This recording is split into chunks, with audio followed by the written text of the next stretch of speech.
याच्यामध्ये काल म्हणजे 29 तारखेला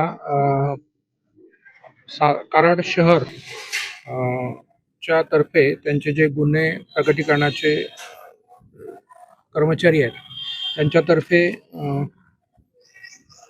श्रेयस श्रीरंग पवार उर्फ पिल्ल्या याला एक पिस्टल आणि 2 जिवंत काडतूस याच्यासहित पकडलेलं आहे.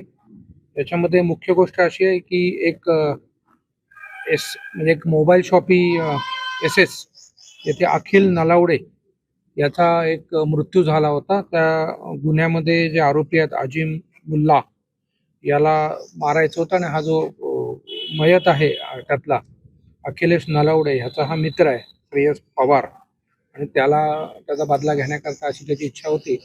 आणि याच्यामध्ये आमच्या म्हणजे DB स्क्वॉडला गुप्त माहिती मिळाली आणि त्याच्यानुसार त्यांनी सापळा रचला आणि हा पिस्टल आणि 2 राऊंड मिळालेले आहेत आणि त्याच्यानुसार आर्म्स ॲक्टनुसार भारतीय आर्म्स ॲक्टनुसार 325 गुन्हा दाखल आहे आणि पुढचा तपास कराड शहर पोलीस करत आहेत. सर, हा रेकॉर्डवरील गुन्हेगारी आहे?